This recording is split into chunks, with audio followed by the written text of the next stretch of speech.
Hey, we're live, but you know what? We're gonna give him the video.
Yes, the war memorable Vinny, the dynamic duo is back, and yes, it was a flat in Florence. I guess what are we going to talk about today? We're going to talk about the miserable performance of yesterday. We're gonna talk about the Serie A. We're gonna talk about back to square one.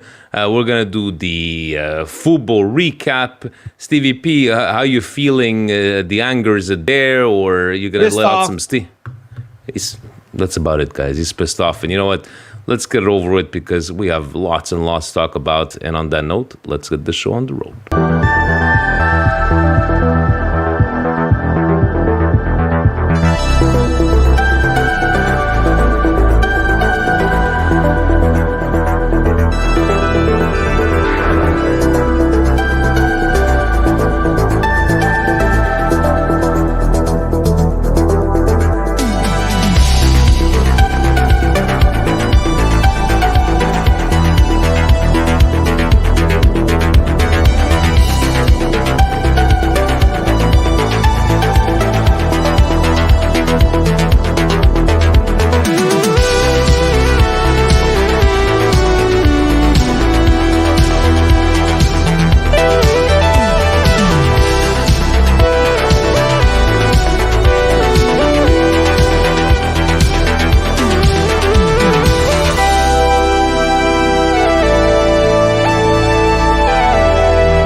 Cari amici sportivi, welcome yet to another edition of the Milan Weekly Podcast. Here we talk everything Milan, a flattened Florence Milan, a back to square one Milan for some. Vinny T, Stevie P, not every single Monday. It's been a while, missed the 3 weeks. Thank you to the crew for covering. Stevie P, how's it been without me? I know we have our special, connection, you and I, but they did pretty good, the MWP good crew. stuff. Good stuff with the MWP crew. Jan, who's feeling a little bit under the weather. Get well soon, Jan. Fabio, we are the heavyweight tag team champions of the world. That was nice too. So good talking Milan with anybody, but nice to have you back. Thank you very much. And on that note, yes, no busted tweets for tonight, guys. Jan is a little under the weather, but he did promise he will record a separate busted tweet. So because you guys 2 weeks off. It's Thanksgiving next Monday. It's the international, so there will be a separate video for busted tweets. But Steve, you know what? What if you're on the internet machine, you're on YouTube, you want to know when busted tweets is going to come out? What should you do? You gotta subscribe, guys. Fabio does it the best. We do it here as best as we can. Hit the little thumbs up, hit the subscribe, and for the love of God, hit the little bell. Once you hit that little bell, guys, they'll notify you when something from the Milan Weekly Podcast channel comes on. So that's everything. Milan Weekly Podcast, coast to coast, the local soccer show, and we're trying our best to fill up a lot of time with a lot of clips that we generate and the highlights, so that we can get this show to where it belongs, guys, to the nether level. We're going to the next level. We're going to the And next level, ladies and gentlemen. And thanks to you, Steve, for taking all that time with the AI software and cutting up these clips and strategically positioning them all throughout the week. So, guys, yes, put on those notifications on. Before we get on to today's show, a couple of housekeeping stuff. Steve, yesterday, Presidente, he did a draw. He did a draw for this year's Milan Club members for a authentic kit. Two authentic kits were drawn at random. He took little pieces of paper and he folded them up and make sure, guys. Two better people, Montreal. I don't know if they're listening, but Presidente will give you a personalized call. Roberto Cardone, father of the Twin Towers, and Bizak, the guy that's always there every single game with me at Chocharos. I'm so happy that he got to win. And Robert, Bobby, as we like to call him. But guys, stay tuned next to your phones, because Presidente will be giving you a call. And guys, it was nice. We're at least 10 guys at the for this game. You know what? You need a shit game to get a crowd. But congratulations to them. Congratulations to them, guys. And Bizak, vous avez gagné, monsieur. Just in case he doesn't get it. He doesn't understand. He understands more Italian than English. On another thing, Steve, Marcello got a personalized email today from Peter Morgan, and even though it says "Ciao a tutti" as it started, but I think it was personalized to Marcello. Ciao, Signora Presidente. Wanted to read this off, guys. They will something that Milan is doing. Wanted to share an email with you all, as today we are announcing the launch of the AC Milan Hall of Fame to celebrate the greatest players in our club's 125-year history. Presented in partnership with Emirates, this project will honor the champions who have left an unforgettable mark on AC Milan and helped shape our incredible legacy. You can read more about the Hall of Fame on our website, including the news that Franco Baresi has been inducted as the first official inductee. The Hall of Fame will be consisted of two categories: elected members, selected through fan voting, and honorary members chosen by the club. In this inaugural year, the focus of the vote for elected members will be on strikers, with 24 legendary forwards shortlisted for consideration. Fans will have the opportunity to vote across multiple rounds, starting with the first round tomorrow, Tuesday, October 8th, which will narrow down the candidates. The final three legends will be officially inducted into the Hall of Fame during the club's 125th anniversary celebration in December. Guys, a lot of the details are on the website. So starting off with, I think this is the minimum, obviously, Steve, with 125 years, some sort of a Hall of Fame concentrating on strikers. I'm not sure why they're going just with strikers, but if you have to pick one, Steve, for you, your striker. And I'm not talking about the best of all time. For you, Stevie P, his lifetime, your favorite striker. Well, look, it's not the favorite striker. Oh, your voice. Hello? My voice. Okay, now you're good. You're back. Yeah, I think they're gonna have no choice, but the first one's probably gonna have to be either Rivera, or it's going to have to be Van Basten, right? So these are guys that stayed with the club, did what they had to do with the club. So it's Van Basten, It's going to be tough. So check that out. Voting starts tomorrow. Enough of the niceties, Stevie P. Let's get into it. Pre-game chat with the members, everybody was kind of, David was just like, maybe a 2-2, but we're all on the same page. Where it's like, you know what, we didn't have a bad performance against Leverkusen. We come off 2 wins in Serie A. We should be able to win this one. But Fiorentina kind of like, not scared me, but, Steve, only at 7 points, and you never know the Fiorentina, these kind of teams that become the Real Madrids of the 90s when they face you. Starting lineup, I don't think there was anything to be appalled at. This is what it was going to be, Steve. Did you expect any changes from here?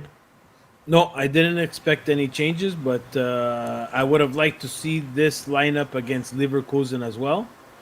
and then against Fiorentina maybe switch it up, but he decided to go with the same starting lineup as he's done with the Derby, which I had no problem with, but I don't know why he decided to become a chicken against Leverkusen in a competition where we need points. So that was a little bit of my piss off. And I get that you want to accumulate points in Serie A, but we have to start accumulating points in the Champions League, or we're going to find ourselves out of the Champions League. The game gets going, and I think you could have put Mortgage the House on Adley scoring, and I think the Adley scoring is good for him. Didn't celebrate class thing, even though nowadays it's not something that's respected as much. But Steve, I think I remember seeing you in the chat. I'm looking at this VAR call. First of all, the referee. You know what? We've said it when the referee is a good referee. That we'll give the flowers when it's needed. This was a horribly refed match on both ends, right? And I think you had said this is the end of football. This is the end of soccer. Where now I could understand the penalty, the first penalty where it was Keane with the kick on the leg. This one, it looks like it hit the cleat, the actual cleat of his foot. Where are we getting at now, Steve? Where are we getting at to these? Now, I understand it's not a clear shot on goal. I know it's a foul inside the box. But, Steve, I didn't see it. Am I blind? I didn't see anything. I just saw like the foot kind of glazed the other foot. And we call this a penalty now? Yeah, so soccer is dead. And if we're going to be calling PKs like this, it's not going to go well for the game. They need to have some sort of reform. They need to rethink what's a PK, what's not a PK. They need to understand and finally come up to what we're going to be doing with VAR, what we're going to be using it for, when it's really needed, or when the ref could make a decision, because now the ref is not making a decision anymore. He's just kind of waiting for what the dramatics are going to be. I think it was, if I'm not mistaken, it was Dodo who fell in the box for the first penalty, which was not a penalty, guys. That's something that I stick hard and dear by, because we're losing the art of defending. So the commentators basically on Fubo, he's basically saying, oh, but the defender has to stay away from that challenge. If the defender has to stay away from that challenge, Vinny, then it's not worth challenging anything anymore. It makes just stop with defenders. And like we'll even call about our the second penalty that we got, right? There's no clear chance on goal. There's nothing going, and we still got it. And I understand it's a foul, but I still have a problem with those ones, Steve. And I think you agree with me. These, we're going for the ball, both our legs touch each other, but where's the penalty in there? But then the argument goes, well, if we have to go to it's a clear chance on goal, how do you determine it's a clear chance on goal? It's just like, again, they're not making these decisions anymore. VAR, who goes to VAR, who doesn't go to VAR? You should check this, you should not check this, but in the end, I don't think we played horrible, Steve, but the 1-0 I think was merited by Fiorentina by the first half. Do you agree with me there? Fiorentina did deserve there. I disagree. I think that Milan played horribly. This is not a Milan performance. This is a calamity of errors, guys. This is not Milan. Like, again, we'll go in chronological order, right? So yeah, the penalty doesn't help anybody, because it didn't seem, the first penalty didn't seem like Fiorentina was very dangerous, besides Keane, a couple of offsides, which I think he leads Serie A in offsides. So that's a bit of a problem for him. So what I don't understand is that, you're putting pressure, and, Leao takes on Dodo in the first X number of minutes of this game. And Dodo has no choice but to go take a card, right? Yeah, he has to take a card. And then we never attacked this guy again. We never went on his side and made it dangerous for him to pick up another yellow card. I know there people are probably saying, Steve, but you can't play that way. Yes, you can. This guy here defensively is already no good. Now he's defensively with no with no other wild card, no other chance, because another card kicks them out of the game. And we were just Leao wasn't able to do enough. Theo Hernandez wasn't able to do enough, and and then we get scored on, right? So we get scored on, and we're like, wow, this is just gonna be one of those days, right? Again, I don't know what to say because I'm really, really confused about what Fonseca is gonna do to make this right, and I'm not confident that he has anything in his wheelhouse to make this right, guys. And I've said it before: the Derby was a get out of jail free card, and Gabbia saved his job. Now, does Ibrahimovic, with all the talk and all the quacking, and Fruliani and Monqueda have a little bit of testicular fortitude and do a la Maldini, do a la, Boban, and admit when you made a mistake, let's correct it fast. Because if you don't correct it fast, say bye-bye to the season, say bye-bye to Champions League, and we're going to wait another year for that second start. We're gonna get into it with the penalty taking and the decisions. Ponji saying, dude, he looked fucking horrible on that second goal, and it's like I'm just trying to understand what was going on. Miscommunication. At the beginning of the game, they're saying Gabbia Pavlovic. I don't know. Like, can you explain to me how Pavlovic gets signed, starts 3 games back to back, and then all of a sudden it's been tomorrow. I don't understand, but let's talk about it, right? Let's talk about it. The penalty takers, Ryan. Oh, you can't go away from Tomori, Vinny. You can't. Let's go. It's been too many mistakes by Tomori, and I go back to Tomori. It's more than that, Vinny. Tomori. People keep on, but look at Kalulu, we fucked up on that one. Guys, I'm sorry, Kalulu of Scudetto was not the Kalulu of last year. Don't tell me from one performance at Juventus that we made a big mistake. I go back to Tomori and Ciao. I don't know what happened during that Scudetto year, Steve. The stars were aligned. That Tomori of the Scudetto, where is he? Because when was the last time he's been having one good performance every 3-4 games? I don't know. You tell me, but dude, it was a horrible mistake. Oh, this is we've passed horrible mistakes now. Watching Milan for as long as I've watched, I have not seen someone with just as bad or even worse body language than Tomori. Tomori is a whiner. Tomori is a complainer. Tomori does not understand the angles of defensive play. And Tomori's athleticism bails him out of a lot of mistakes, right? He has a terrible first touch. His first pass is terrible. I don't mind him as someone, but someone has to play next to him who complements him. And I don't think Gabbia is that guy. And I'm not saying remove Gabbia, because I think Gabbia played much better than Tomori. But it's either you ride what's hot, and that is Gabbia, and find him a partner other than Tomori, because it's not working, or you find Tomori a partner, but you have to sacrifice Gabbia. I just don't think together they're not. That mistake takes place. If you want to see that mistake, during the summer, we play on Wednesdays and Saturdays. We are the CSRDP, U11 boys, so that's 10 years old and younger. That's when you see that mistake. And again, like last week, when I told you guys about Manchester United and Tottenham, it happened to us.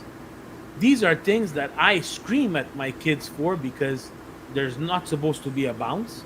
You're supposed to be first on the ball, and you're supposed to be able to see the trajectory of that ball. Like, this is De Gea just launching a ball, route one, like we usually do. And how does it get back by a professional defender like that is beyond me. And again, people could say, "Oh, but Gabbia is not covering that." Gabbia, for him, it's 100 times Tomori's gonna get that ball. Maybe 80 times, and I'm saying 80 just to be nice, but Yeah. You cannot let that happen when the game is tied 1-1 in a game where things are not going your way. And it's not like Fiorentina was super dangerous, but No, no. you gave them a gift. It's a gift, guys. You know what? Before we get into the heated debate, the changes, Steve, the substitutions. Fonseca's an idiot. I know this is gonna make a clip. You know, Steve, you know the kind of guy I am. Help me understand. Help me understand, Steve, because maybe I'm the idiot. I don't understand. I don't understand how we have 2 weeks off. How do you take out Leao? Leao had a better game that we've seen in the last couple of games, not to Leao's level, but Leao and Captain America. Like I help. What do you make of this? I don't get it. I make of this is that Fonseca does not know what he's doing. Fonseca doesn't know what he's doing, Vinny. I'm sorry. This does not make sense. Steve is a coach, right? There's got to be some sort of explanation. I just can't even figure out. Okay, even as stupid as it may be, what kind of explanation would he have to take out Leao and Pulisic? Again, it was bad timing because as soon as he took out Leao, correct me if I'm wrong, I think they scored. So you know what? Go on and speak. I'm gonna go check it. While I'm talking, yeah. I'm pretty sure that's what it is. Once they take out Leao, they score. So it makes it 2-1. Now he's screwed. He needs to be able to adjust and say, okay, my next change was Pulisic because I want to rest him. You're right. Okay, I get it. But now at 2-1 Fiorentina, I need to go get at least this point and save myself. No, what does he do? We take out Pulisic and we put Chukwueze. Chukwueze took a shot, cut inside, My God. and he's left-footed, and it went out for a throw-in. A fucking throw-in! Steve, it touched the corner. It touched the corner flag. That kick touched the corner flag. A throw-in. Or maybe it's a goal kick, but it touched No, it went to throw in, but it actually touched the corner flag. Like, how did he manage to do that? And Steve, you're right. 73rd minute, Okafor in for Leao, and 73rd minute, Goodmanson from Keane. You know, like you're putting these guys in an awkward spot. You know, and again, imagine for how shit everybody was. We're not even going to talk about Emerson Royale tonight. We don't have to, because it's pretty bad if we don't have to. There was other guys that were just even worse. Like Theo Hernandez, I put it in the chat. Yeah, happy birthday. You should have stayed at your birthday because it was not for you today. It's not for you. Like, if you're going to party and you're going to come and you're not going to be concentrated, like, for us. And wear the captain's armband. Yeah, captain's armband, sitting at home and watching this game, and you can't figure out, as a coach who's paid a shit ton of money, that Theo Hernandez is having a bad game, and you have a FIFA to try to take him off. Vinny, what are we paying this guy for, Vinny? If he doesn't understand the team, what are we paying him for? Steve, you know what I'm afraid of? They're going to make an example out of him. They're going to give him 3 games. I have a feeling. You know what they said on sports media? Said, they goes, la sai perché ci danno 3 partite. In 3 partite c'è la Milan-Napoli. I don't know what the fuck he said to the ref. Steve, as a veteran of the team, as a guy holding the captain's armband, that is a disgrace. You cannot get red carded off the bench telling off the fucking coach, Steve. Telling off the ref. At the end of the game, for what, it's dissent for sure. He must have told him something really bad. But regardless, Vinny, the game was already bad. You already lost the game. Now you make it worse because we're gonna go on international duty. He's gonna play with France. He's gonna play with Deschamps and all the fleur de lis. Then he's gonna come back, and we have Udine, who's, by the way, above us in the standings. So hey, a game that you're gonna need to win. And we're not gonna have Theo Hernandez. And who are you gonna play now? Who is he gonna play? He's gonna play Musa left back, because this is the stupidity that we see. But let's play him then. You understand, guys? I have no choice. Who else? But this is where I'm saying: if Chukwueze is not doing it for you, if Okafor is not doing it for you, If fucking Loftus-Cheek is not doing it for you, he only made 2 changes, right? So he doesn't. It to me, it speaks like he doesn't have confidence in anybody else other than those 2 guys coming off the bench. So then let's start looking at Milan Futuro and have some fucking balls as a club and put in these kids. Make them fucking play. See if you could get something out of them so that, you know what? Hey, we did something. And again, Anthony, he hits it right on the head. Theo is not a leader. Theo needs to be led. The captain on this fucking team, and I'm fed up of saying it, is Mike Maignan. If Calabria is not on the pitch, the only captain that could come out of this team right now is Mike Maignan. It sucks because he's a goaler and you need someone on the pitch. It's okay. You're going to designate someone that when there's a foul, they can go talk. It's okay. But the captain is Mike Maignan because he makes save after save after save. He's a professional. He's been with us. He's sacrificed for Milan. Let's go. Make him the captain and get this shit over with. These bonbons to Leao and to Theo Hernandez, you're not. You know? Leao cries like a baby. Theo Hernandez can't stay in a game. Magic Mike. I think he's got it because, you know, Steve. I was going to say the way he's been playing, Captain America could be a candidate, but then we hear stuff like, you know, look. I wanted to ask you, to you, what kind of a sign is it when the coach comes out and says publicly, "No, il rigorista is Pulisic. I don't know what it, and sono incazzato." So what does that? And you know what? Kudos to Captain America. Is the guy never says one fucking word. Never, right? Never talks shit, whatever, unless he's playing for the U.S. and he's just shit talking the refs. But do you have a problem with Fonseca coming out and saying that? Or are you still a guy that believes these are kind of things that shouldn't be put out publicly? He's an idiot. He's an idiot. He can't even navigate the media. Fonseca is an idiot. I'm sorry, Vinny. You had this problem, right? It's obvious it was gonna come out regardless. Just say the players decide. Then when you get behind your closed doors at Milanello and say, "Oh guys, what the fuck is going on over here?" The fucking guy who takes penalty shots is Christian Pulisic. That's what we said. That's what we decided on. Shut up, and he takes the PKs. Now, Theo Hernandez grabs the ball. Okay, Theo Hernandez has taken penalty shots before. It's okay. I was surprised. 3 out of 6. Missed 3 out of 6. Yeah. But guys, let's be. You know, I saw your cousin Johnny put it, and I agree with it. Guys, those PKs were not badly taken. Those PKs were stopped by a world-class goaler, guys. How the fuck did this guy not play for a year, Steve? Nobody signed this guy? I don't know. Besides, fantastic business by Fiorentina, just to say. But they're saves that were made by a world-class keeper, and it's okay, guys. I'm not mad at the missing of the penalty shots.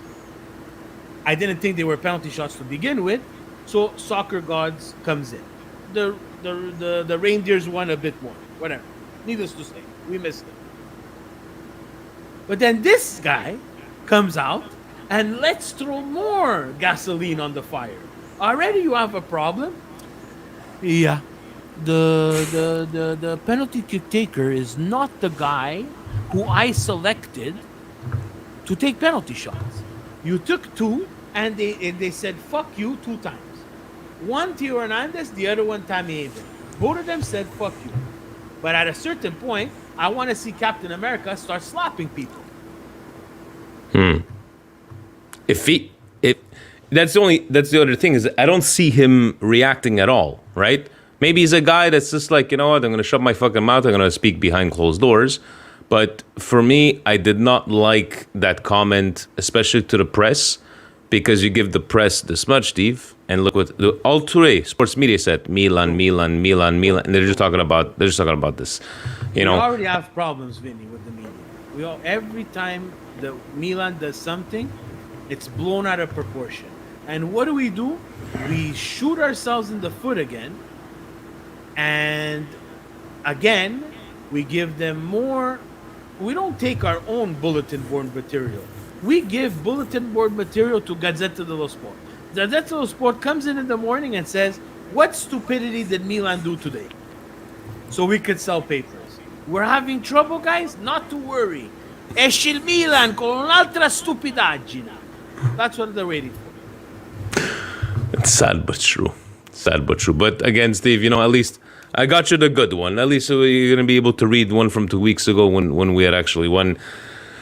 Look, we'll see what's going to happen. Zion Train. Is that how you pronounce his name? Zion Train. The penalty shot is very simple. Pick a corner and rifle it. Everybody's going to say, oh, but he was leaning to one side. He's a world-class keeper, guys. Head down. Guys, this is what it is. Even look at the plant foot. Tammy's plant foot is actually aiming to the right corner or left corner, whichever one it is, and he shoots the other way. And De Gea still picked the right side. Guys, when it's a save, it's a save, guys. When you hit the floor and it bobbles to the goalkeeper, I agree. It's a bad penalty shot. Sent to central, I agree. It's a bad penalty shot. But guys, these two, they were rockets. What would you say? Rockets? You really thought they were rockets on the I just felt they went for the safe. Guys. Those are rockets, guys. Those are rockets. Both were rockets. In the end, guys, una sconfitta meritatissima. 2-1 loss. We'll see how much games Theo is going to miss. They will need definitely a result against Udinese, because after that, guys, right? So you got they need 9 points to Udinese, Bologna, and Napoli. 9 points. Udinese, Bologna, and Napoli. Anything else? We're gonna do some Serie A recaps, Stevie P. Anything else to add to this? I know you were very vocal in the chat yesterday. You're not a very vocal person, but when it gets to you, you like to let the people know. But it's I don't believe that this is a let's throw this. I think they were joking around in Milan. The season is a write-off. Come on, Milan legend. The season is not a write-off. It's fucking 6 weeks into the season. 7, excuse me. I don't believe this is a write-off. I know we continuously repeat ourselves. It's 10 games. I'm going to judge at 10 games. That's why Sonny doesn't give us the rankings before 10 games. It's just that, I from the fans in the first couple of games, how this team is shit, let it go, the season is over. We win 2 games. Oh my God, the Milan, we're good, we're coming back. Steve, when would you start? Now. You remember breaking case of emergency? Now. Really? Now. I had this breaking case of emergency before the derby. Now. I did not like what I saw against Parma. I did not like what I saw against Torino. I did not like what I saw against Lazio. I was pushing the panic button. Guys, the derby is a game on its own, guys. I think me and you, Vinny, could sit there, and if the guys are in a good mindset, they can catch a result. And we caught an Inter that was half asleep at the derby. They just finished going toe-to-toe with Manchester City. So, I'm not making excuses. I will always take a derby win. But it didn't. Again, we played a Venezia that was very weak. But now we're starting playing teams that they're starting to understand what Milan does, right? Yeah. And we're not generating enough in the final third. There's not enough chances for Morata. I think Morata at his age, doing the work that he does, Leao should watch a little bit of tape on Morata and try to do that type of work. But Morata at 30-something years old, we're asking a lot for him. I would be in your position if we get 3 points out of the next 9 possible. I think that's where I'm going to come onto your side. I'm not, again, Colin likes to call me the hopeless romantic. I'm not ready to, pull the breaking case of emergency. Let's see what these 2 weeks give out. And guys, I'm a positive guy. What do you want me to do? Even though it's very hard to be fucking positive after seeing that game. Even Bizak's like, Vinny, t'es parti. It's like, I turned around, you were already gone. I was fucking pissed off, man. And I don't want to leave. And I was really, especially we had a nice little crowd. But anyways, we shall see. 2 weeks, Steve, we got Italy. We will not be going on next Monday, right? It is Thanksgiving, Canadian Thanksgiving. We will be back. Coast to Coast might be coming on this week again. Put up those subscribe and notifications on. Are you ready to talk about maybe some other results? Are we ready, Stevie P? Let's get it over. This segment is brought to you by Fubo.tv, your home for all things Serie A and EPL here in Canada. E ci sta anche in italiano. First game of the week on Friday, I believe this game was. Yes, Como, even them, good for them. Already at 6 points, but no surprises here, Steve. Napoli, Como, and I kept on talking to the guys at the bar. I'm like, hey, you know what? When they faced the Juve, it was nothing incredible. I'm waiting for Napoli to really get tested. But any takeaways from this game, Steve? Napoli did what they had to do. They took the lead after, if I'm not mistaken, 26 seconds, and then got a little bit of a scare, but then took care of business against Como. So, guys, this is a perfect example of just taking care of business. Exactly. They're getting the 3 points they're supposed to get because the season is long. The Battle of the V's, Verona taking home the win 2-1 against Venezia. Venezia not looking very good in the first 7 games of the season, but I keep on talking about people where they, how the season is long. Steve, if you look back at maybe week 14, 15 of last year, Frosinone was in 11th with more points than Lazio, and Frosinone ended up being relegated. The season was long, my friends, but so far Venezia, nothing to write home about. Verona with some important 3 points. Udinese, and getting the job done against Lecce. Not an easy game for Udinese, but like as you were mentioning, above us in points. But it just seems like it's the same old story every single year. Udinese is like that kind of ball buster team, and they're up there at the beginning of the year. Who knows what's going to go on? But what are you expecting against this team? I know we're playing at home, but who knows? I think we're going to drop points against Udine. Stevie P, get some positivity in you. Get some positivity in you. No, because I've watched Udine play. I wasn't able to watch this game, but I watched Udine play, and they're una squadra tosta, and we don't do well with stuff like that. So here's my Atalanta all of a sudden decided to be the Atalanta that we've come to know in the last couple of years. Our buddy Steve, Laziale Steve, saying, Genoa, what you think it could happen that they might, Gilardino maybe as a scapegoat at Genoa. I don't think it will be too early to say, but Genoa not with the best of starts to the season, but Atalanta 5 goals. No surprises here, right? Especially playing at home. And they needed this win. They needed this convincing win because even them, they haven't been playing up to par so far. Yeah, and I think Genoa should stick with the Gilardino project. I think he started the year off well. They are decimated by injuries. Definitely. After on this one, Steve, I wanted to ask you, Inter with the win 3-2, but Inter getting another 2 goals scored on them with a man up. Right? Red card to Torino. Torino kept on fighting.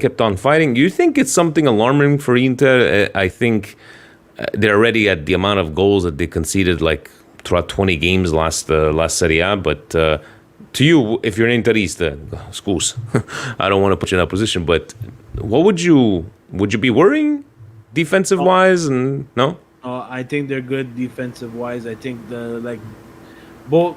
The first goal was Zapata, who, again, is gone for the season. So there goes my Fantacalcio. But, again, hard work by Zapata with, still fighting. For me, I really liked Ricci in this game. I think before the red card, again, that red card was a little bit... again, that's another discussion, Vinny. I don't know I don't know what's a red card anymore. refereeing was horrible in Serie A this week, and this is a prime example. Guys, go take a look at YouTube. You'll see what we're talking about. Come on, what are we doing now? What are we doing? We're gonna be a sport that is dependent on a video camera for every single call we're gonna make. His studs were slightly up, guys. Mine, honestly, I've had worse tackles from my daughter while we're playing in the living room. I'm being honest, Vinny. I know. Because I'm picturing it in my mind, because I know you're done, right? So I'm not saying this because it favored Inter. I'm saying this because it changes the course of the game. It does. I think maybe Inter still was going to win. But Torino fought till the end. They got a late penalty, whatever. Yeah. That we had to spend money. Your audio against DVP. I don't know why that's happening. It's all good, but it changed the game. They're just directing these games, and Liban. No. What do you think is going to happen in January? 45 milioni per Ricci, right? Because Italian players are very, very expensive in Italy. Very expensive. Juventus Cagliari. I just wanted to ask the Juventinis, not all them, because we have a couple of good ones in the chat sometimes. What happened to week 2 that La Juve è tornata. This game at home, Cagliari, 1 penalty on one end, 1 penalty on the other, 1-1. And honestly, I watched this game, Steve, and I think this was the fair result for what I've watched. Yeah, I think Dusan misses a sitter and pays the price for Motta at the end with that. But I think these are 2 drop points by Juve. And then once we see the 2 drop points by Juve, Milan says, hold my beer. So Juve dropping points at home against Cagliari. Lazio getting it done. They were down 1-0, Steve. And this was the Mr. Hyde. This wasn't the Dr. Jekyll Lazio. Mr. Hyde came out and came back with 2 goals. Lazio. So nobody's saying nothing. They're not saying a single word. They're there. Lazio, a better start than they had in the previous seasons. What's your take on Lazio so far? Again, Lazio is a strange animal. They were down for quite a bit of time in this game and then ended up pulling out a result, which they should have at home. So they protected home soil. That's all you could ask for. You move on to next week. Snooze fest of the week there. Bologna Parma 0-0. Then I don't know where Daniele Rossi would have been doing at this point here. Monza coming back from behind 1-1 at home. Even Monza not the results. Not the start that they wanted, especially what we've seen the last couple of years. But Roma, Steve, if you're a Roma fan, have you already hit the break glass in case of emergency? Yeah, they're having trouble. The Ukrainian scored another powerful goal. He did almost everything by himself. They had no Dybala in this game, and it seems like they're not going to have Dybala. He's going to be always injured because they're fatto di carta, and they're always there to let in one of those leaky goals that let Monza in this game, and Monza was not good. No, they weren't. Nesta's on the hot seat. He has some problems there, and needs to fix Monza if he wants to stay at Monza. But not a very entertaining game. I watched this game. And obviously closing out the week with our result, and that, ladies and gentlemen, was your football recap of the week. And I know you had just said, Stevie P, that your Fantacalcio is not going very good, but our Serie A fantasy right now, Bandito in first, Chicken Carm is still there every year. Chicken Carm in fifth. We have Winner Win, Hyrule Milanista, Chuch FC. I just love that name, Chuch FC. See, but you, Zapata's out. It's not looking very good for you. No bueno. Ça va mal à shop, as we say in the Quebec. Ça va mal à shop. Well, just a couple of comments, questions on Patreon. I think Ryan just wanted to give us a comment here. We're starting to enjoy us beating the teams that we were supposed to comfortably, but then that had to change eventually, huh? I don't understand why this team is so ill-disciplined. Can nobody get these knuckleheads to follow instructions? Theo getting a red card after the game should be hit with a fine penalty. in the club.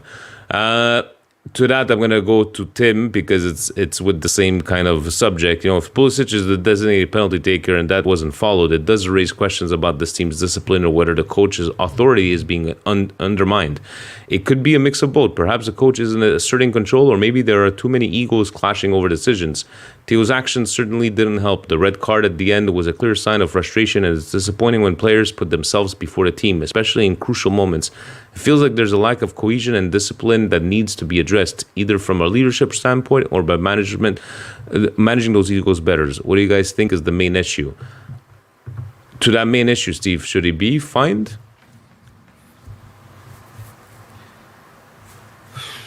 I don't know. I think it's something that we've struggled with Theo and his responsibility for quite some time. We know that he's a hothead. We know that he plays on that fine line, and we need him to play on that fine line. But we also need him in games. So I wouldn't want to make him change the way he plays, but someone needs to talk to him with, after the game, catching a red card. It's not helping anybody. It's actually hurting us. And if it's more than one game, then I think they should make an example of him, and they should fine him, and they should make him accountable for that, because they pay him to play. They don't pay him to sit in the stands with Ibra. So, if I when was the last time if I could add to that, though, if I could add to that, sorry. I never saw. Again, we saw Theo lose it with Pioli, but I feel like as soon as Maldini left, Theo now is a little bit more on the edge, more on the danger zone than on the green zone. You're saying, maybe that, it's like back in the day we used to go out and God forbid we'll look around, like maybe my dad or uncle's going to walk in, we're on our best behavior. Do you think Maldini gave that to Theo? But speaking of fines, Steve, when was it, not just Milan, when was the last time you remember a team fining its own player? It's been a while. But they won't. They're too chicken to do that. They're not going to do that. I'm just saying it happens a lot. It happened this week in the NFL. I think Green Bay suspended and fined one of their wide receivers for conduct detrimental to the club or to the team. How much was it in the NFL? No idea. I have no idea. But if they would shoot that number to someone and said, yeah, Theo Hernandez will fall on the floor. But regardless, I think that Maldini was a bit more of a chaperone for Theo, someone who showed a bit of the example, what it means to be a Milan player and what it means to be a defender on Milan. I don't think he has that anymore, and I think he's kind of losing the plot now.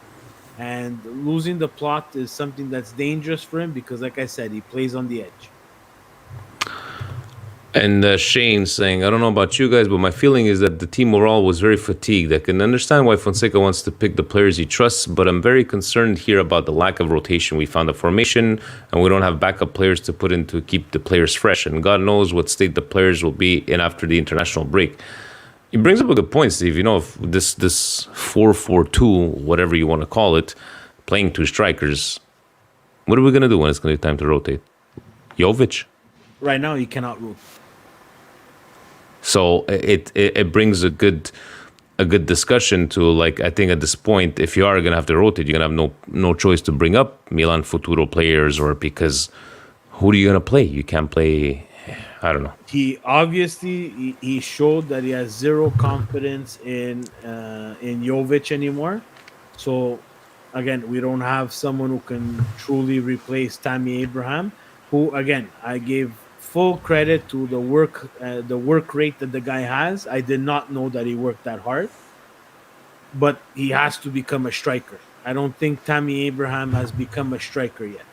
He might have had some goals with Roma. He did lose out in a year because of a knee injury, but now he needs to take that next level. If he wants to play for Milan, he needs to be at another level. He cannot be missing chances like that.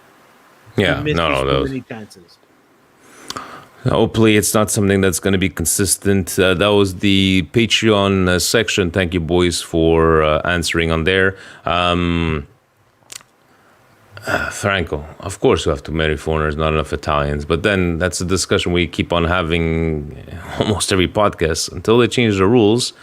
Until Italians to buy Italians in the team doesn't cost an arm and a leg. But back the rules the way they used to be. Because if not, even the Italian national team is going to suffer, right, Steve? Yeah, this is something interesting, and Franco, thank you for bringing it up. This is something that, again, let's keep it to soccer, guys. I have no problem with any other race that we purchase, but Milan is a team that's part of the Serie A. The Serie A is in Italy. It cannot be that a team like Milan has to look outside of Italy for players to fill up their squad.